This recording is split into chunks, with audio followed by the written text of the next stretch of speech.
নয়ন পথ গামী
জগন্নাথ স্বামী নয়ন পথগামী ভবনাথ স্বামী জগন্নাথ স্বামী নয়ন পথগামী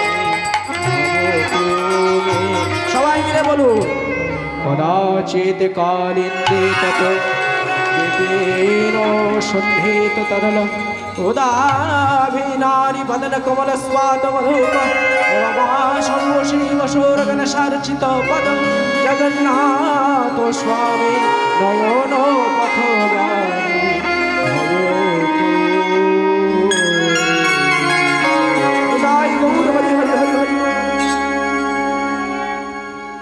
তাহলে মায়েরা বুঝতে পারলেন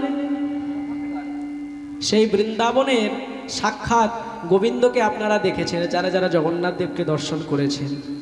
আর শাস্ত্রে বলছে যে এই কৃষ্ণ সেই জগন্নাথ আবার সেই আমার গৌর সুন্দর হরি হরি বল। তাই আজ কি হলো মা, আমি এবার লীলার দিকে প্রবেশ করি।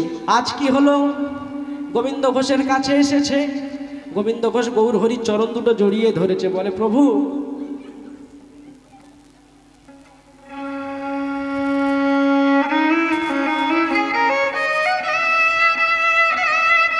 এই কীর্তনের মধ্যে বাবা যারা যারা ক্লাসিক্যাল শিখেছে মানে হারমোনিয়াম নিয়ে, মানে এর একটা মজাই আলাদা। কীর্তনের মধ্যে যারা যারা এটা করে মানে এটা একটা খুবই অত্যন্ত মজাদায়ক, কারণ কীর্তনের মধ্যে এই যে গলা ভাঙার যে ব্যাপারটা এগুলো শিখতে হয় তারপরে করতে হয়, তো এগুলো প্রচুর পরিশ্রমের জিনিস। যাই হোক, তা আজ কি হলো বাবা, আজ ওই গৌর হরি এসেছেন, এসে গোবিন্দ ঘোষকে বলছে, ও গোবিন্দ তুমি কাঁদছো কেন, এই তো আমি এসেছি। বলে প্রভু আপনি এসেছেন যখন আপনি আর আমায় ছেড়ে যাবেন না, আমি যে বড় একা হয়ে গেছি, আমার একা যে গৃহে থাকতে ভালো লাগছে না, মন বসছে, আপনি আমায় আপনার সঙ্গী করে নিয়ে চলুন। বলে গোবিন্দ তা তো হয় না। বলে গোবিন্দ তুমি কি দুদিন আগে ওই সুরধনী গঙ্গার তীরে গিয়েছিলে প্রাণ বিসর্জন করবার জন্য? এ কি প্রভু আপনি জানলেন কি করে? বলে গোবিন্দ এ জগতে সবাইকে তুমি ফাঁকি দিতে পারো কিন্তু আমায় নয়, আমি সব জানতে পেরেছি। আচ্ছা গোবিন্দ তুমি যখন প্রাণ বিসর্জন দেবে বলে ওই জলেতে নেমেছিলে তখন তোমার বক্ষ মাঝে কি একটা কালো পাথর এসে ঠেকেছিল? বলে প্রভু আমার বক্ষ মাঝে একটা কালো পাথরই এসেছিল, কিন্তু আপনি যখন বললেন, আস্তে আস্তে আপনি যখন বললেন আমি এইমাত্র বুঝতে পারলাম, কিন্তু ওই পাথরটাকে তো আমি পাথর মনে করিনি, ওই পাথরটাকে আমি পোড়া কাষ্ঠ ভেবে আবর্জনার মধ্যে ফেলে দিয়েছি। বলে গোবিন্দ ওই পাথরের মূর্তিটা তুমি আমার কাছে আনো, এ বলে গোবিন্দ ঘোষ আজকে সেই সুরধনির তীরে গিয়ে আবর্জনার মধ্যে থেকে খুঁজে সেই পাথরের ছোট্ট বিগ্রহ, মানে পাথরের একটা কালো কোষ্ঠী পাথর, বিগ্রহ না কালো কোষ্ঠী পাথর এনে মহাপ্রভুর হাতে দিয়েছে। মহাপ্রভু নিজ হাতে সেই কালো পাথর দিয়ে তিনি একটা ছোট্ট গোপীনাথের মূর্তি গড়লেন। মূর্তি গড়ে বলে, গোবিন্দ আজ থেকে এই পাথরের গোপীনাথকে তুমি সেবা দেবে। বলে, প্রভু আপনি আমার কাছে সচল গোপীনাথ, আপনাকে আমি ছেড়ে এই অচল গোপীনাথ যে কিনা হাঁটতে পারে না, চলতে পারে না, যে কিনা সেবা করতে পারে না, এই অচল গোপীনাথকে আমি সেবা দিতে পারবো না। আমি আপনাকে ছাড়া এই অচল গোপীনাথ চাই না। তখন মহাপ্রভু বললেন, শোনো গোবিন্দ, আমাতে আর এই গোপীনাথে না হয় অবিভেদ, এই গোপীনাথে সেবা হলে আমার সেবা হবে জানিও নিশ্চয়। জানিবে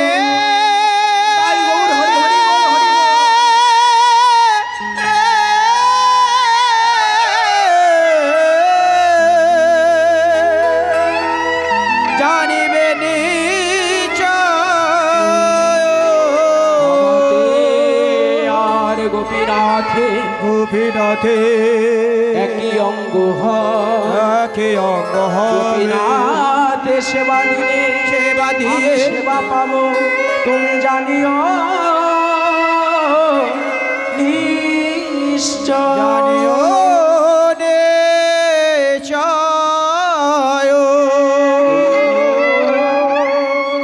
গোবিন্দ আজ থেকে এই পাথরের গোপীনাথকে তুমি সেবা করো, তুমি আজ থেকে আমায় ভুলে যাও, আর তুমি পারলে একটা বিবাহ করো, কেননা তোমার ঘরে একা একা মন বসবে না। তুমি একটা সুকন্যা দেখে, আসতে ছোট্ট করে, তুমি একটা সুকন্যা দেখে বিবাহ করো। এই বলে যেই না এমন কথা বলেছে, গোবিন্দ ঘোষ গৌরহরির হাতটা ধরে টেনে নিয়ে ঘরের মধ্যে নিয়ে বাইরে থেকে খিল তুলে দিয়েছে। কিন্তু মাগো, ভগবানকে কি আটকে রাখা যায়? ঘরের কপাট দিয়ে জানলা দিয়ে আটকে রাখা যায়? যেই না বাইরে থেকে কপাট তুলে দিয়েছে, গোবিন্দ ঘোষ কি দেখছে?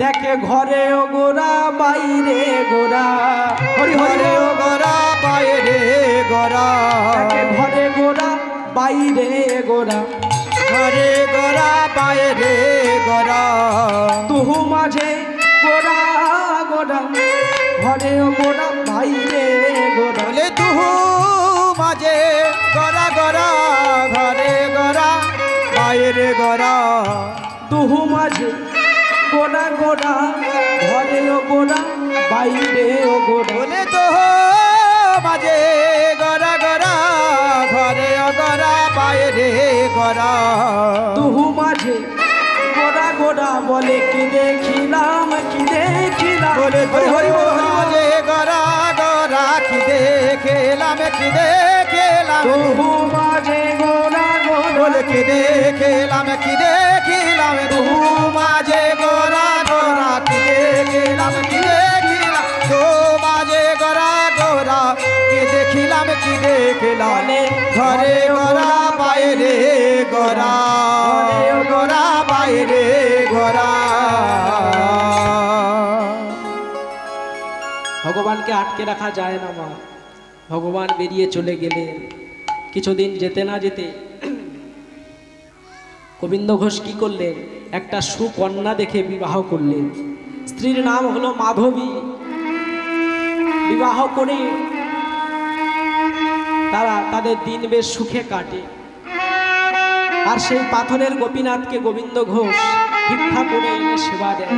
আস্তে আস্তে আস্তে যখন তার বিবাহ হয়ে গেল, যখন তার স্ত্রী মাধবী ঘরে এলো, বিবাহ হওয়ার আগে সে গোবিন্দ ঘোষ গোপীনাথকে সেবা দিত দিনে 4 বার। আর যখন তার স্ত্রী এলো, একবার কমে গেল, হয়ে গেল 3 বার। বেশ, ভগবান চুপ করে রইলেন। তাই হোক। 1 বৎসর যেতে না যেতে তাদের একটা ফুটফুটে সন্তান জন্ম নিল। সেই সন্তানের নাম লাগলেন পাথরের গোপীনাথ স্বরূপ। সেই সন্তানের নাম রাখলেন গোপীনাথ। একদিন বাবা একটি ঘটনা ঘটল, যেই তার সন্তান হলো সেই দিন তখন থেকে ওই 3 বার সেবাটা একবার কমে গেল, হয়ে গেল 2 বার। অন্তর্যামী ভক্তের ভগবান মনে মনে হাসছে, গোবিন্দ আমি তোমাকে ঘর দিলাম, সংসার দিলাম, সবই দিলাম, তোমায় পুত্র দিলাম, স্ত্রী দিলাম, আর তুমি ওই স্ত্রী পুত্র ঘর পেয়ে ওই মায়ার বাঁধনে পড়ে তুমি আমায় সেবা দেওয়া ভুলে গেলে। বেশ, আমি যখন তোমার একে একে করে সব দিয়েছি, আমি যেমন দিতে পারি ঠিক এমনইভাবে আমি কেড়েও নিতে পারি। এই বলে বাবা কি হলো, সন্তান হবার পর আস্তে আস্তে স্ত্রী আসার পর সেই গোপীনাথের তেমনভাবে সেবা হয় না আগের মতো। আর সেই জন্যে একদিন গোবিন্দ ঘোষ পাড়ায় গিয়ে ভিক্ষা করে এসে ভিক্ষার যে তন্ডুল পেয়েছিলেন সেটি এনে ওই মন্দিরে রেখে তার স্ত্রীকে বলছে, মাধবী, ও মাধবী, এই দেখো আমি পাড়ায় থেকে ভিক্ষা করে এনেছি, তুমি এই অন্ন নিয়ে গোপীনাথের জন্য সেবার ব্যবস্থা করো। আমি গঙ্গা থেকে স্নান করে আসি। এই বলে বাবা গোবিন্দ ঘোষ গঙ্গায় স্নান করতে গেলেন। আস্তে আস্তে এই জায়গাটা লক্ষ্য করবেন মা, গোবিন্দ ঘোষ গঙ্গাতে স্নান করতে গেলেন, স্নান করে পুনরায় ফিরে এসেছে, দেখছেন যেমন তন্ডুল তেমনই পড়ে আছে। আর স্ত্রী মাধবী তিনি ওই গোপীনাথ বিগ্রহের কাছে মাথাটি নিচের দিকে করে, মানে মাথাটি গুঁজে তিনি শুয়ে আছে, ঠিক এমনভাবে তিনি শয়ন করে আছে।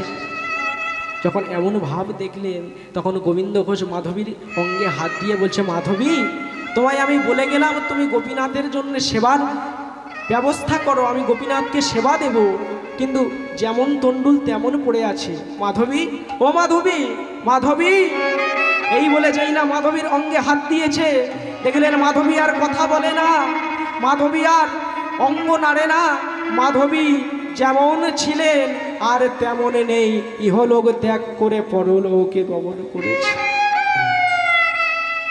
গোবিন্দ ঘোষ চিৎকার করে বলে উঠলেন, গোপীনাথ, গোপীনাথ, আমার স্ত্রী মাধবীকে তুমি কেড়ে নিলে, আমার স্ত্রীকে তুমি কেড়ে নিও না, আমার স্ত্রী তোমার কাছে কি অপরাধ করেছে যার জন্য তুমি ওকে কেড়ে নিলে আমার থেকে, ওকে কেড়ে নিও না প্রভু। ভক্তের ভগবান মা হলে কি হবে, ভক্তকে তো তিনি ভক্তের মতন ভক্ত করবে। ভক্ত যখন সব পেয়ে ভগবানকে ভুলে যায় তখন ভগবান কি আর ওই ভক্তের কথা ভাবেন? ভক্তের কথা ভাবেন বটে, তবে তার যা কিছু দিয়েছে সব কিছু ফিরিয়ে নেবে, তারপর সে সর্বশেষে ভক্তকে কৃপা করবে। নিতাই গৌর হরি হরি হরি হরি। আজ মাধবী দেবী ইহলোক পরিত্যাগ করে ইহলোকের মায়া ছেড়ে পরলোকে গমন করেছে। আস্তে আস্তে আস্তে আস্তে আস্তে আস্তে যে সন্তানটা ছিল আস্তে আস্তে বড় হতে হতে হতে তার বয়স 5 বৎসর হয়ে গেল।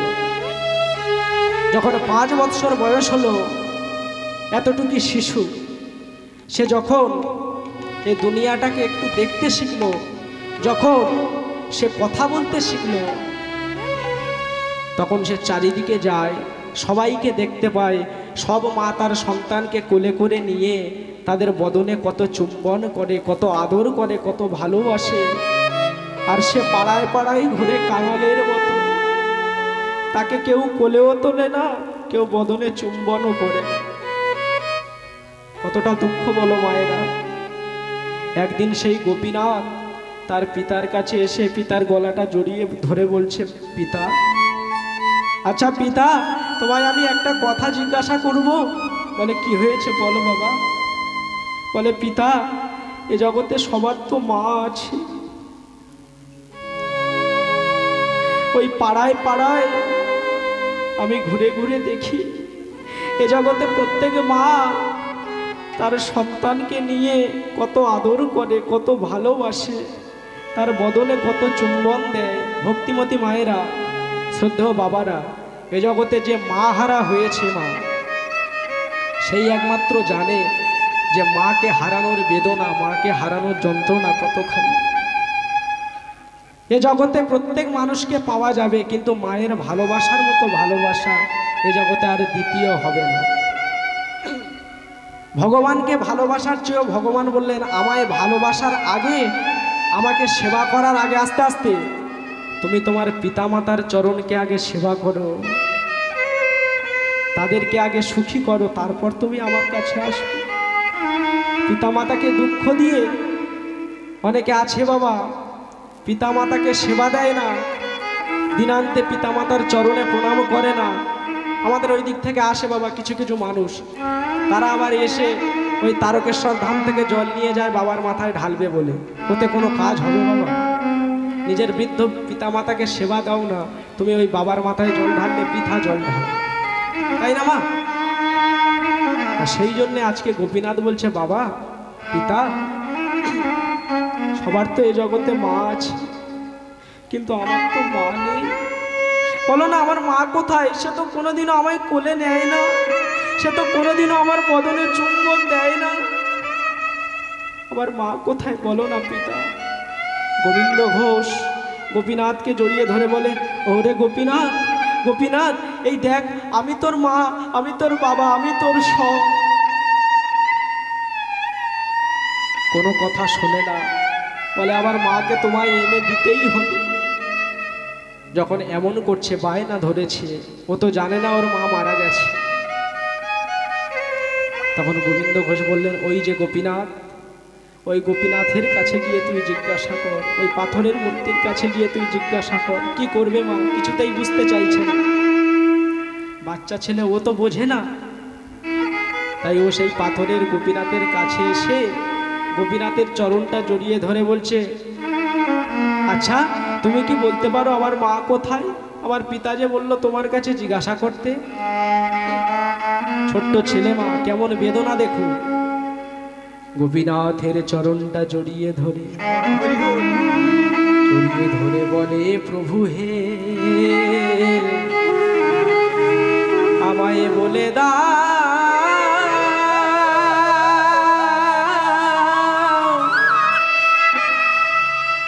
আমায় বলে দাও, আমায় বলে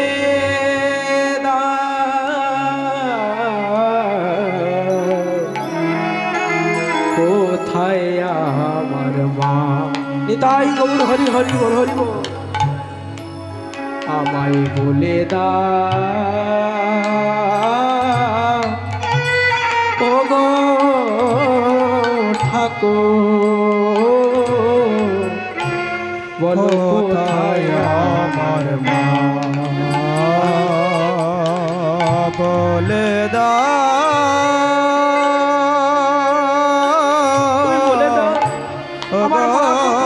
ঠাকুর, ঠাকুর তুমি আমায় কোথায় আমার মা? সবাই ডাকে মামা বলে, সবাই ডাকে মামা বলে, আমি কেন ডাকি না হে? কোথায় আমার মা বলে দাও, কোথায় আমার মা বলে দাও,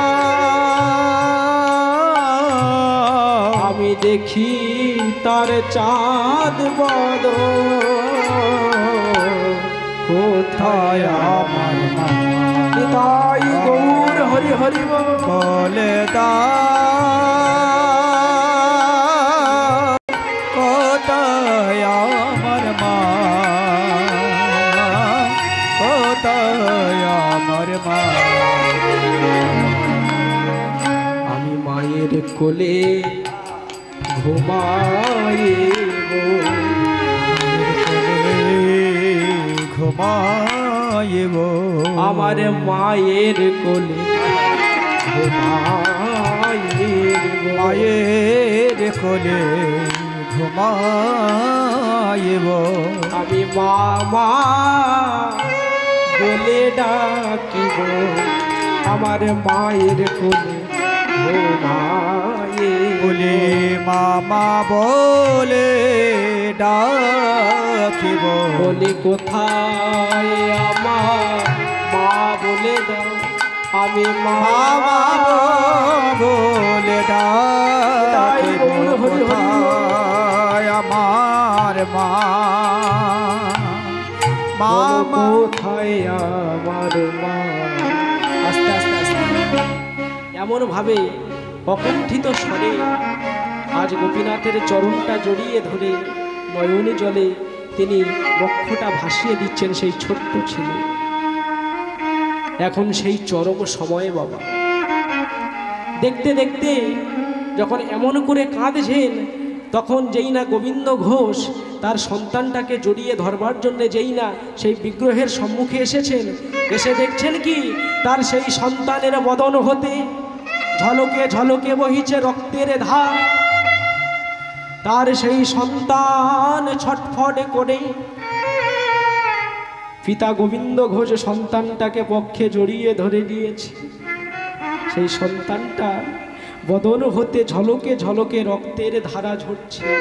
ঝরতে ঝরতে ঝরতে ঝরতে পিতা পিতা পিতা বলে সেই সন্তানটি আজ গোবিন্দ ঘোষের কোলে দেহ ত্যাগ করে দিল। যেই না সন্তান দেহ ত্যাগ করলেন, গোবিন্দ ঘোষ চিৎকার করে বলে উঠলেন, গোপীনাথ গোপীনাথ গোপীনাথ, আমার স্ত্রী মাধবীকে তুমি আমার কাছ থেকে কেড়ে নিয়েছ। আমি তোমায় কিছু বলিনি, আজ আমার একটি মাত্র সন্তান, তাকেও তুমি আমার কাছ থেকে কেড়ে নিলে। গোপীনাথ, তুমি আমার সঙ্গে এমন ছলনা কেন করলে? আমি তো তোমার কাছে সংসার চাইনি, আমি তো তোমার কাছে সন্তান চাইনি, কেন তুমি আমায় সংসার মানতে বললে? সেই সংসার বেঁধে যেই আমি সংসারের মধ্যে যেই আমি সন্তান সুখ পেয়ে আমি সব কিছু যখন ফিরে পেলাম, ক্ষণিকের চাওয়া ক্ষণিকের পাওয়া তুমি আমায় সব দিয়ে তুমি সব কেড়ে নিলে। তবে শোনো গোপীনাথ, আমিও তোমায় বলি, তুমি কোন গুণে এমন সাজা দিলে?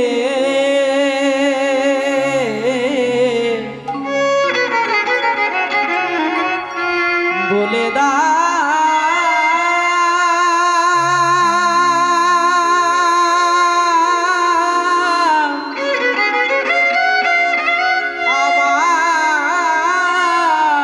বলে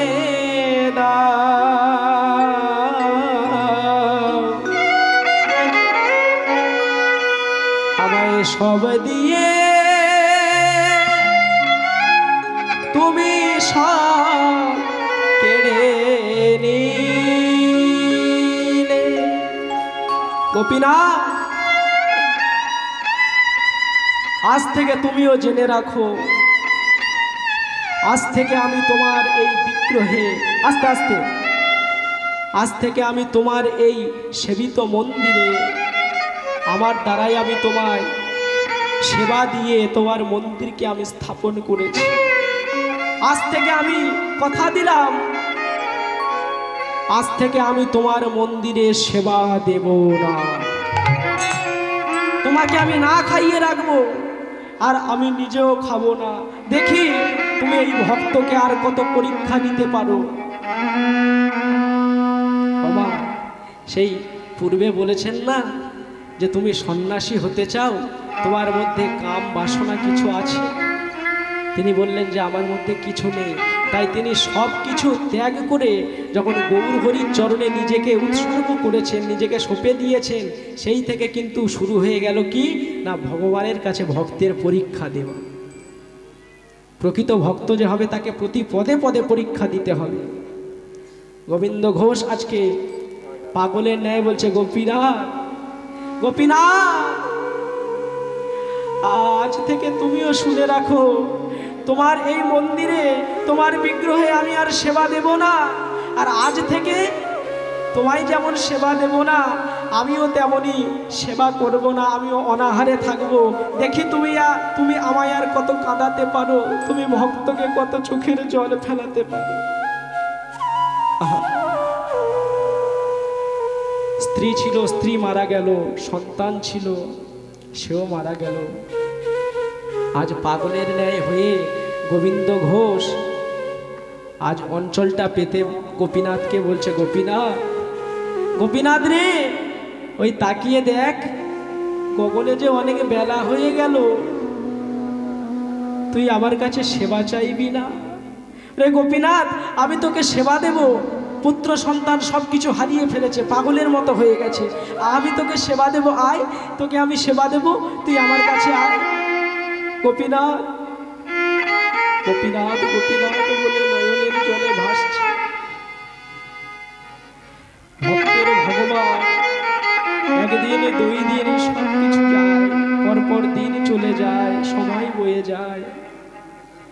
একদিন ভগবান মনে মনে ভাবলেন, হায় রে হায়, এভাবে যদি আমার ভক্ত না সেবা করে, আমার ভক্ত যদি এইভাবে মারা যায়, তাহলে যে আমি ভক্তবধের ভাগীদার হব। না না না, আমার সময় এসে গেছে, আমার ভক্তকে কৃপা করার সময় এসে গেছে। আস্তে আস্তে মায়েরা, কথা নয়, পেছনের দিকে মায়েরা মন দিয়ে শুনুন মা, এইটাই হচ্ছে লীলার সার বস্তু। স্বয়ং ভগবান সেই বিগ্রহের মধ্য থেকে এসে গোবিন্দ ঘোষকে বলছে, পিতা, পিতা, ও পিতা। কে কে এমন করে ডাকে আমায় পিতা পিতা বলে? না না না, আমার কেউ নেই, আমার পুত্র নেই, আমার পুত্র মারা গেছে। দেখো না,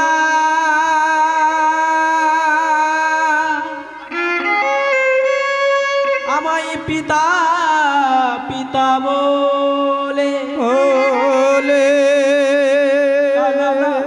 আমার কেউ নেই, আমার যে সব হারিয়ে গেছে, তুমি আমার পুত্র হতে পারো না। পিতা, কোনো পিতার যদি দুইটি সন্তান থাকে, সে যদি তার একটি সন্তানকে হারিয়ে ফেলে, আর সে তাই জন্যে কি তার অপর আস্তে আস্তে সে সেই জন্যে কি তার অন্য সন্তানটাকে না খাইয়ে রাখে, অন্য সন্তানটাকে কি উপবাসে রাখে? এই দেখো না পিতা, কতদিন হয়ে গেল, আমি কতদিন সেবা পাইনি, তুমি আমায় সেবা দাও। স্বয়ং ভগবান বাবা, ওই জন্য ভক্তের ভগবান না, ভগবান পাথরের বিগ্রহ থেকে আজকে বেরিয়ে এসেছে। পিতা, কতদিন আমি সেবা করিনি তোমার হাতে, তুমি আমায় সেবা দাও। তোমার এক সন্তান গেছে, কিন্তু আমি তো আছি।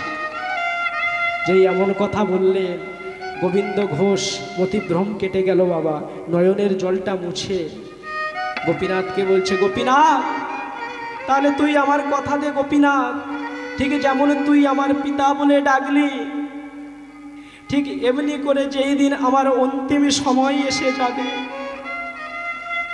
যেই দিন আমি এই জগৎ ছেড়ে, এই জগতের মায়া ছেড়ে যেই দিন আমি বিদায় নেব, সেই দিন তুই আমার কথা দে গোপীনাথ, তুই শেষের দিনে যেমন পিতা মারা গেলে তার পুত্র সন্তান পিতার জন্যে কাছা করে, পিতার জন্যে যে অন্ন সেবা করে, তুই আমায় কথা দে, তুই আমার জন্যে নেড়া হবি।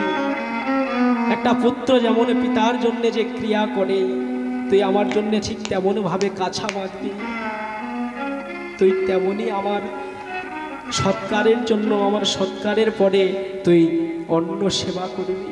আমি কথা দিচ্ছি পিতা, আজ শুধু এই যুগেই নয়, যতদিন যুগ থাকবে, যতদিন এই আকাশ চন্দ্র সূর্য, যতদিন পৃথিবীতে উদয় হবে, আমি কথা দিলাম, আমি প্রতি যুগে যুগে, প্রতি বছরে বছর তোমার এমনিভাবে তোমার সৎকার করব। তাই এখনো বাবা, যারা যারা অগ্রদ্বীপ ধামে যারা বেড়াতে গেছেন, কেউ গেছেন মা এখান থেকে অগ্রদ্বীপ? যারা যারা গেছেন তারা অনেকেই জানেন যে এখনও নাকি প্রতি বৎসর স্বয়ং ভগবান তার সেই পিতার জন্যে তিনি নাকি নিজে সেই ক্রিয়া করে থাকেন, সেই কার্য করে থাকেন। তা বলছে গোপীনাথ, আমি যেই দিন এই পৃথিবী ছেড়ে চলে যাব, যেই দিন আমার মৃত্যু হবে, তুই আমার জন্যে কাছা পড়বি, আমার জন্যে ন্যাড়া হবি, আমার জন্যে তুই কাজ করবি। ভগবান, ভক্তের ভগবান আজকে কথা দিলে, বলে পিতা আমার যে বড় ক্ষুধা পেয়েছে, আমায় সেবা দেবে না? বলছে দাঁড়া, আমি তোকে এক্ষুনি সেবা দেব। এই বলে গোবিন্দ ঘোষ ছুটে গিয়ে 3টি বাড়ি ভিক্ষা করে এনে আজকে ভগবানকে সেবা দিলেন। এইভাবে ভক্ত ভগবানকে সেবা দিলেন। আর একদিন 2 দিন যেতে যেতে যেই দিন গোবিন্দ ঘোষের শেষের দিন এসে গেল, সেই দিন গোবিন্দ ঘোষ আজ গোপীনাথকে ডাকছে, ভগবানকে ডাকছে, গোপীনাথ, গোপীনাথ রে, আর বেশিক্ষণ আমার এই জীবন নেই। শেষের দিনে এই দেহ থেকে প্রাণটা বাহির হয়ে যাওয়ার আগে একবার তুই আমার কাছে আয়, একবার তোকে আমি জড়িয়ে ধরি মুখের মাঝে। আহা, কত বেদনা বাবা। শেষের দিনে ভগবানকে যখন ডাকছে, ভগবান সেই ছোট্ট গোপীনাথের বেশে তিনি এসে হাজির হয়েছে। ওই জন্যে মা, এ জগতে ভক্ত যেমনভাবে ভগবানকে ডাকে, ভগবান ঠিক তেমনভাবেই ভক্তকে দেখা দেন, তেমনভাবেই ভক্তকে কৃপা করেন। তিনি তো বলেছেন, কোনো ভক্ত যদি আমায় ভালোবেসে, আমায় সখারূপে ভালোবাসে, তাকে আমি সেই সখা হয়েই দেখা দিই। যেমন মহাভারতে অর্জুনের সখা হয়ে ভগবান শ্রীকৃষ্ণ, স্বয়ং ভগবান হলেন রথের সারথি, আর অর্জুন হচ্ছে রথের উপরে দাঁড়িয়ে যুদ্ধ করছে। তা যার রথের সারথি স্বয়ং ভগবান, তাকে কি কেউ যুদ্ধে পরাস্ত করতে পারে? কেউ পারে না। ঠিক তেমনই সখারূপে চেয়েছিল, সখারূপে তিনি সেই অর্জুনের রথের সঙ্গী হলেন। শ্রীরাম সুদামাদি যত সখাগণ বৃন্দাবনে, তারা সখারূপে ভালোবেসেছিল সখ্যরসে। ভগবান সখা হয়েই তাদের সঙ্গে কত খেলা খেলেছে। মাতা যশোমতী পুত্র রূপে চেয়েছিলেন, বাৎসল্য প্রেমে বিভোর হয়ে তিনি পুত্র হয়েই মাতা যশোমতীর কাছে ধরা দিয়েছিলেন। তাই কি বলছেন, যে ভক্ত আমায় যেমনভাবে ডাকবে, কোনো ভক্ত যদি আমায় সখারূপে ভালোবেসে ডাকে, ভালোবেসে ডাকে, শুধু এ যুগে নয়, আমি যুগে যুগে তার সখা হয়ে, সখা আমি তার মনোবাসনা পূরণে করি। কেহ যদি আমায় পুত্র রূপে ভালোবাসে, ভালোবাসে, তার পুত্র হয়ে মনোবাসনা পূরণ করে। আজ যখন গোবিন্দ ঘোষের অন্তিম সময় এসে গেল, গোপীনাথকে ডাকলেন। স্বয়ং ভগবান সেই পাথরের বিগ্রহ থেকে বেরিয়ে এসে আর সেই গোপীনাথের রূপ নিয়ে পিতার সম্মুখে দাঁড়িয়েছে। গোপীনাথের দিকে গোবিন্দ ঘোষ তাকিয়ে আছে অন্তর্দৃষ্টিতে, বলছে গোপীনাথ, আর তো বেশিক্ষণ নেই, এবার আমার এই মায়া পরিত্যাগ করে এই দেহকে ছেড়ে আমায় বিদায় দিতে হবে চিরদিনের মতো। তাই আমার মৃত্যুর আগে আমার শেষ অভিপ্রায় ওই গোপীনাথের চরণ হতে তার চরণামৃত আমায় একটু এনে দে। ভগবানকে কিন্তু পুত্র জ্ঞানে বলছে, যেমন তার পুত্রকে বলতেন, যেমন তার পুত্রকে ভালোবাসতেন। ওই মন্দিরের মধ্যে থেকে প্রভুর চরণামৃত আমায় এনে দে। স্বয়ং গোপীনাথ, স্বয়ং ভগবান, তিনি নিজেই নিজের চরণ থেকে ওই চরণামৃত নিয়ে তার পিতাকে দিলেন। গোবিন্দ ঘোষ সেই চরণামৃত পান করলেন আর বললেন, গোপীনাথ, ওই বিগ্রহের কাছ থেকে ওই যে এক জোড়া করতাল রয়েছে, ওই করতালটা আমার কাছে আন। গোপীনাথ সেই করতালটা এনে দিলেন। অন্তিম সময়ে গোবিন্দ ঘোষ, ভগবান দাঁড়িয়ে আছে সম্মুখে, গোবিন্দ ঘোষ সেই করতালিটা দিয়ে অন্তিম সময়ে তিনি গাইছেন, আমি গাহিতে না জানি কৃষ্ণ নাম, কৃপা করে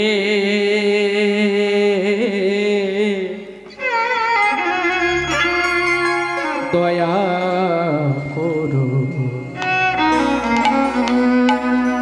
ওগো ভগবান। নিতাই গৌর হরি হরি বল। সবাই মিলে হরি হরি বল ধ্বনি।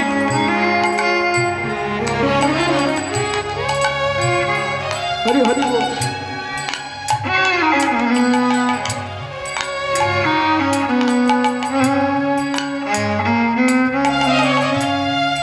কেমন করে ডাকে তোমার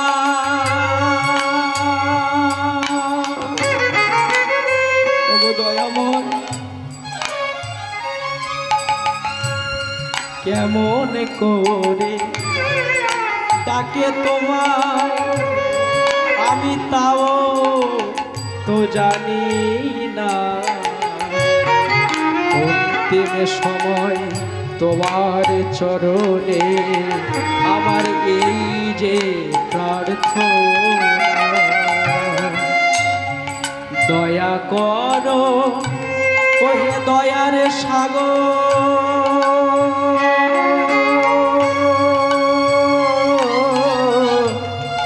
দয়া করো ওহে দয়ার সাগর, আমায় কৃপা তুমি ছেড়ো না। শেষের দিনে তোমার নয়নে নয়ন দিব দেখা দাও ও গোপীনাথ, দেখা দাও ও গোপীনাথ, দেখা দাও ও গোপীনাথ।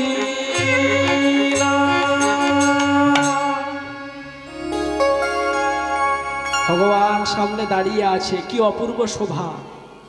তিনি যখন প্রাণটা বাহির হয়ে যায় তখন ভগবানের দিকে তাকিয়ে তিনি তার অন্তর থেকে এমনভাবে গাইছেন।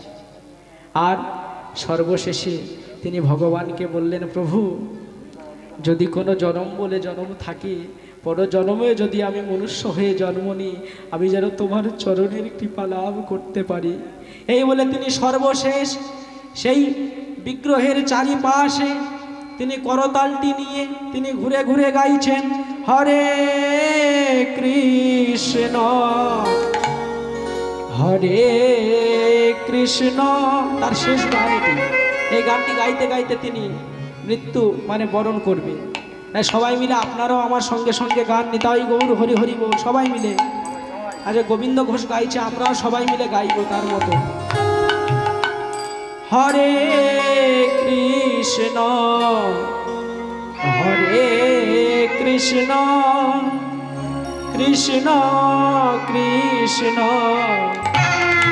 হরে হরে হরে রাম হরে রাম রাম রাম হরে হরে হরে কৃষ্ণ হরে কৃষ্ণ কৃষ্ণ কৃষ্ণ হরে হরে হরে হরে রাম রাম রাম হরে হরে হরে কৃষ্ণ হরে কৃষ্ণ কৃষ্ণ